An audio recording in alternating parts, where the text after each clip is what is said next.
Per sopperire allo stress cittadino ci vuole un luogo che sia immerso nella natura, e a questo, nelle vicinanze di Bologna, ha pensato alla nuova vita Canova, l'agriturismo di Lorena Vanelli. Siamo a Casteldaiano. Qui si può assaporare soprattutto la tranquillità, il silenzio, il bosco, un ritorno, diciamo, un evocare un po' le antiche tradizioni, gli antichi costumi, perché qui siamo in mezzo al nulla, qui natura, il gallo che canta, gli asinelli, le caprette, cioè chi fa un giro qui viene proprio per staccare completamente la spina, rigenerarsi e ovviamente gustare i nostri prodotti. In primo luogo io e la mia famiglia, appunto, come pionieri siamo venuti qui abbandonando lo stile di vita più moderno, proprio per un'esigenza forte di fare un passo indietro alle antiche tradizioni, diciamo, proprio per rievocare un pochino l'origine dell'uomo, la natura, la stagione, i suoi frutti, gli animali. Questa forte esigenza ci ha portato quindi a cercare un luogo un pochino in mezzo al nulla come questo, anche se poi in realtà sono 40 chilometri da Bologna. Quando abbiamo visto questo luogo, proprio anche un pochino questo isolamento ci ha proprio fatto capire che questo era il luogo che cercavamo, e qui piano piano abbiamo iniziato ad impiantare la nostra azienda agricola, ad allevare gli animali. Noi ci teniamo molto come agriturismo a dare un prodotto molto genuino, quindi facciamo noi il pane, facciamo noi la pasta, le carni quasi tutte sono le nostre, polli, conigli.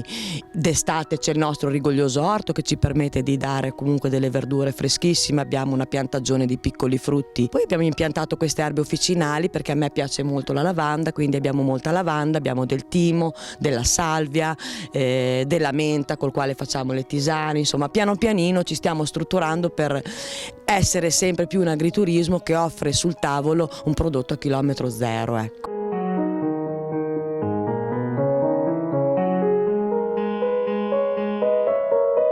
Per quanto riguarda l'inverno, ma anche d'estate, siccome io sono un amante delle zuppe, spesso le metto nell'antipasto con crostini del nostro pane, un assaggino di tigelle o comunque gnocchino con i salumi locali, oppure il nostro tortellone fritto con dentro del pesto e del formaggio. Facciamo le bruschette con il nostro pane d'estate, con i nostri pomodori, con i nostri sottoli.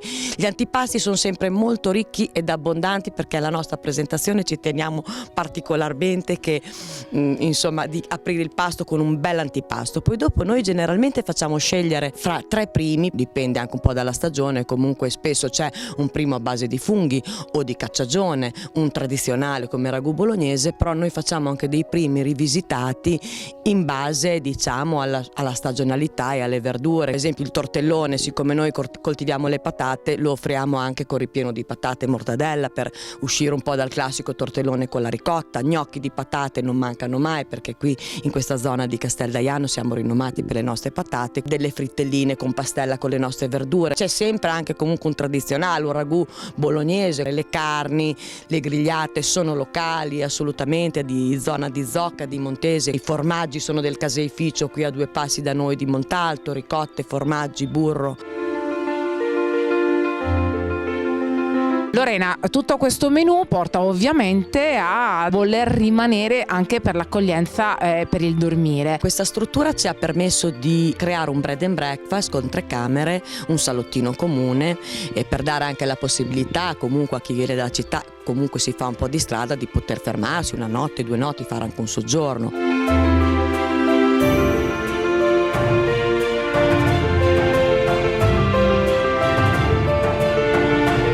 E oltre a tutti i percorsi CAI, che ce ne sono 12 qui in zona, che partono da qui e da zone limitrofe, e quindi per tutti gli amanti del trekking a piedi o a cavallo, perché noi siamo anche un centro affiliato Fite Trecante, mio marito è istruttore, quindi si possono fare passeggiate a cavallo per chi già è capace, o comunque una messa in sella nel nostro maneggio, e questa è una delle attività. Oltre alle belle passeggiate poi ci sono tutti i nostri animali. Come fattoria didattica facciamo conoscere ai bambini ma anche agli adulti.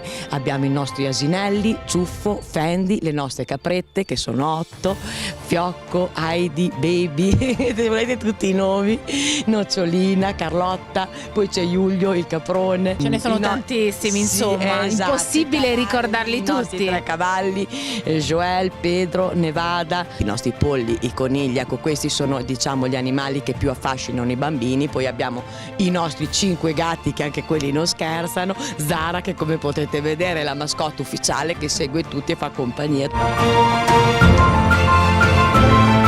Altri progetti che si possono fare con i bambini sono la trasformazione dal grano alla farina, dalla farina alla pagnottina, oppure colorare con gli alimenti. Visitiamo la casa del signor Bosco con tutti i suoi profumi, i suoi rumori, i suoi animali. Anche questo è un progetto bellissimo dove i bambini possono anche adottare un albero, metterci una targhettina, conoscere un attimino di più quello che è il bosco, che soprattutto anche durante la primavera esplode oltre che di fiori, di rumori di animali, e i bambini rimangono molto colpiti dalla passeggiata nel bosco. Venite a vivere una vita nuova all'interno di Canova perché Ce n'è bisogno un attimino di una nuova vita, di farsi una bella mangiata, di sdraiarsi nell'erba d'estate, mettiamo gazebo, sdrai, la gente si può rilassare, farsi la passeggiata nel bosco, farsi quell'attimo di gita fuori porta, ma che è veramente fuori porta, in mezzo al nulla, che rigenera completamente. Generalmente i nostri ospiti vanno via felici e anche tornano, perché un giorno o un altro vogliono tornare ad assaporare tutto questo, quindi vi aspettiamo numerosi.